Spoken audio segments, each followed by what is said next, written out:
Chapter 35. Ben. Ben paced the floor, chewing on his fingernails, the salty tang of his blood lingering in his mouth. How did Yasmin learn of the vasectomy? Who had told her?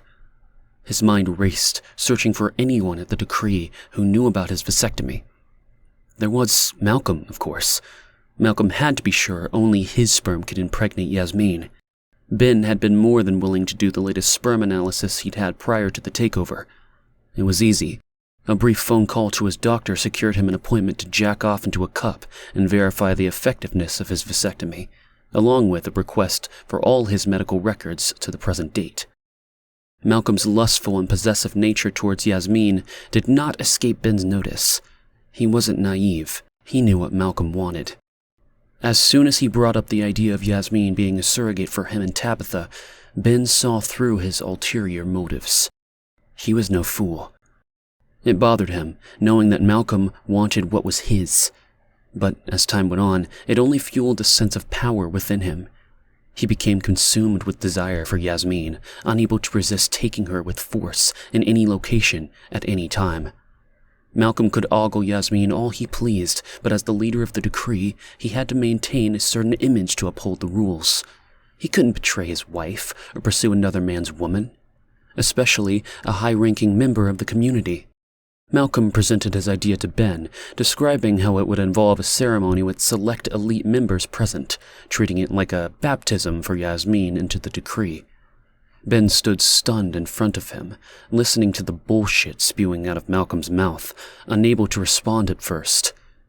"So, you want to fuck my woman?" The words escaped before he could restrain them. His face flushed with embarrassment. He hadn't meant to show this side of himself. The side of him who thought everything Malcolm said since coming to know him more was bullshit. But that bullshit was power, and Ben thrived on it. Loved it. It gave him the purpose he always pursued but never quite reached before. Having met Malcolm, Ben had learned a valuable lesson. The key to power was convincing others you are the one who can save them from their ordinary existence, and then convince them it was their idea to do the saving. Armed with that level of control, one could manipulate anyone into doing their bidding under the guise of improving society for all. How to be a cult leader 101. By being by Malcolm's side and observing him, Ben learned an abundance of knowledge. From Malcolm's use of a casual tone to his keen manipulation of words tailored for each individual he spoke with, making that person feel they were the most special person to him. It was an art, like magic, and Ben wanted that. He wanted that power as his own. He cleared his throat, attempting to regain control of his emotions, cursing his stupid impulse to smile at the thought of such a command over others. Malcolm would never do that. No way. He always remained calm, never displaying his emotions on his face. Ben swallowed. Malcolm had stood there, studying him, waiting for his response. Of course, such an act of loyalty and sacrifice would come with rewards. Malcolm's voice was as smooth as silk as always, but there was a hint of hesitation in his voice as he stared at Ben, trying to gauge his reaction. Rewards? Ben could feel the weight of the moment pressing down on him, knowing that his answer would have lasting consequences for himself, Yasmin, and Leah. And yet, he couldn't help but feel a thrill of excitement. His mind raced with possibilities as he waited for Malcolm to continue speaking. By granting this favor, you would show unwavering dedication to the decree ideas and, naturally, your loyalty to me. With a blank expression, Ben stood taller, suppressing the growing excitement in his chest. Ben Holland. Malcolm extended his arm and rested his hand on his shoulder, sending chills racing up and down his body. He took a deep breath, sensing the weight of the request, without even hearing it. I want you to be my trusty companion, my right-hand man in all matters and decisions. Will you accept this role? Ben's lips pressed together in determination, fighting to maintain his composure. He kept his body rigid and held onto Malcolm's hand with a firm grip, not wanting to show any signs of how shaken and elated he felt. It'd be my honor, Ben responded with confidence, his words precise and to the point. He knew that any rambling of gratitude would show weakness in front of Malcolm, leveraging power over Ben, using it as a weapon over him in the future. He kept his face composed, refusing to show any vulnerability. Malcolm's gaze drilled into Ben, a small smile tugging at the corner of his mouth.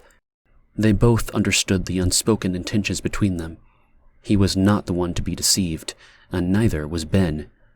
Of course, there was no way Yasmin would have agreed, but Ben didn't care about that. All he cared about was his position in the decree. He was one step closer to taking over the leadership, and with time, it was going to happen. Watching and studying the surrounding people, observing Malcolm, Ben learned something new every day. So yeah, he changed the look on his face, thought about Malcolm screwing Yasmin, and realized it didn't matter to him. Malcolm could have her. Well, for a short time. It had all been so simple. Tabitha had made it easy for Ben by asking him specific questions, like the exact date of Yasmin's last period. She kept a detailed chart, and Ben had to update every day. Tabitha then suggested that he tell Yasmin that he wanted to have a baby with her, and he went along with it. To ensure accuracy, Yasmin started taking her temperature every morning like clockwork. As part of their efforts to conceive, it would show when she was most fertile. Yasmin did what Ben said, overjoyed that he wanted to have a child with her. The level of dedication she showed to the process made him feel almost bad.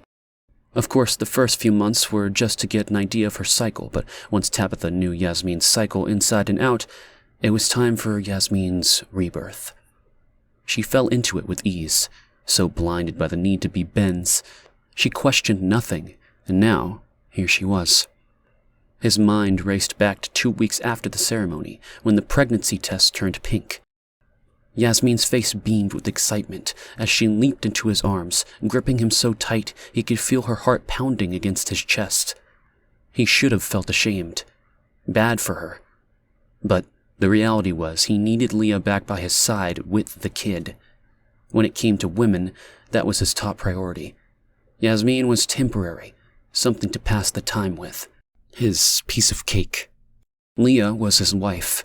His future was with his real family, and he pushed all thoughts of guilt aside. He pressed his fingers to his throbbing temples, taking several deep breaths as the past month's events pounded in his mind. That was then. This was now. And there were new pressing concerns to be dealt with. Who told Yasmin about his vasectomy? Maybe Tabitha had spilled the beans. Her jealousy over Yasmin consumed her. The way Yasmin boasted about it, it was almost as if she was trying to rub it in Tabitha's face. He wouldn't put it past Tabitha to set Yasmin straight, giving her a taste of her own medicine. Malcolm's footsteps could still be heard going down the hall after leaving, or did Ben just think he could hear his shoes hitting against the floor, never far away from finding out what Ben was really up to? He headed to the bedroom, pausing for a moment before turning the handle and pushing it open. She'd been in there for hours, lying on her bed. Despite the darkness in the room, he could see that her eyes were red and swollen from crying. She didn't even glance at him as he entered, but remained curled up in a tight ball, her back facing towards him, staring at the wall. "How did you find out about the vasectomy? Did Tabitha tell you?" he blurted out, paying no heed to the fact he was responsible for the woman lying in bed. Yasmin didn't respond. She lay paralyzed, numb from all she had learned.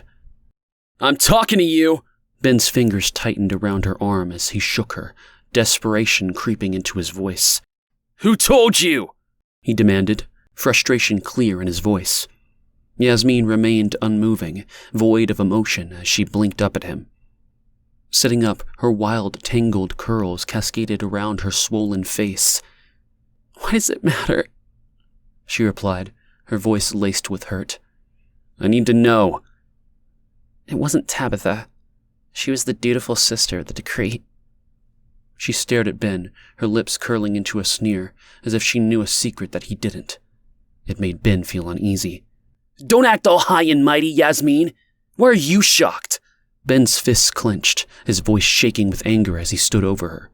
She recoiled, her eyes wide with fear and shame. "You don't get to play the victim!" he spat, his face contorting with rage. You stood by, knowing who Malcolm was, and did nothing. In fact, up until a few hours ago, you were perfectly happy with it all. You have no right to judge me." Yasmin pulled the covers tighter around herself, trying to disappear. Ben grabbed her arm, pulling her to him. Her eyes blazed with fury as he loomed above her. "Who told you?" Ben yelled, looming over her. "Who told you about my vasectomy?"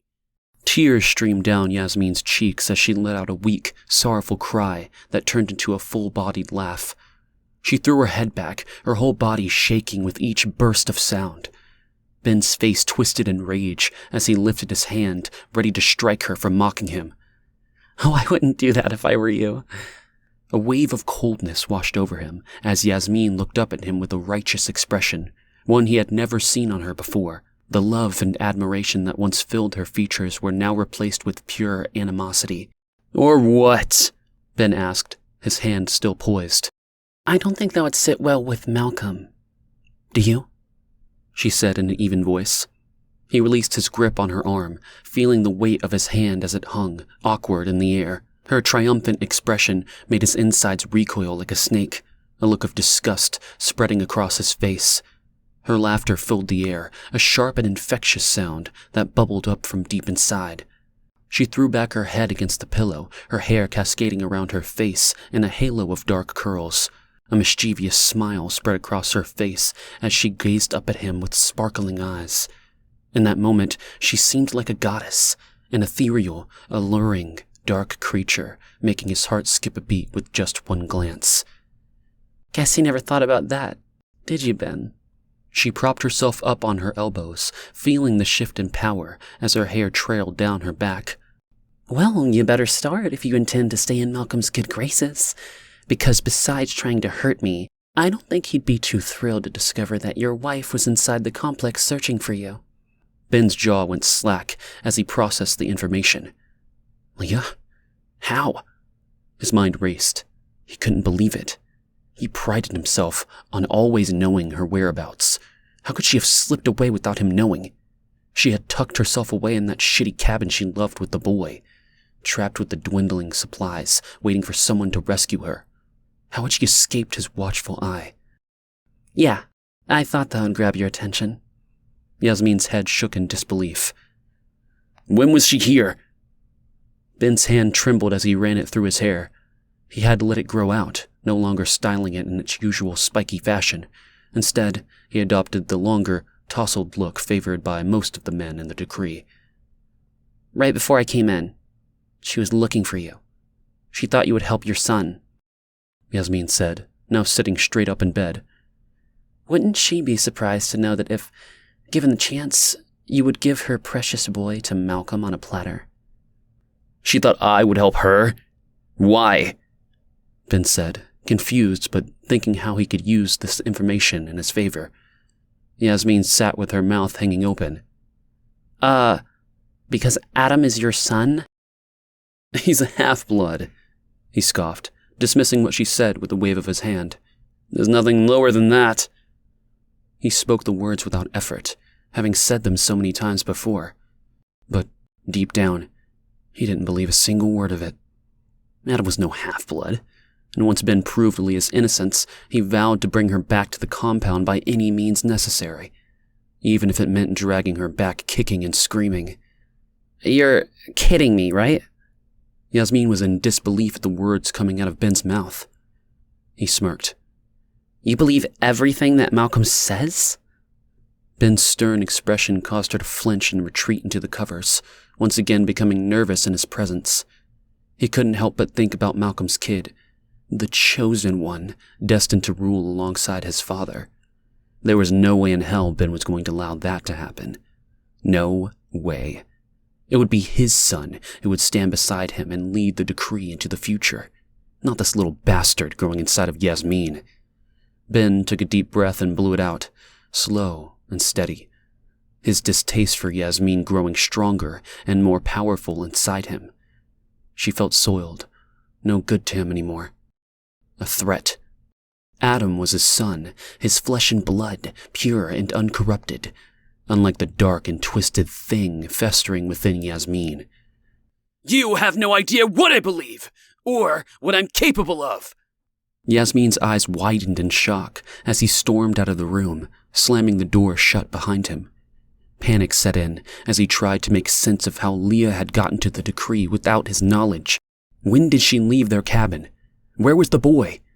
He needed to act fast and find her and his son before it was too late.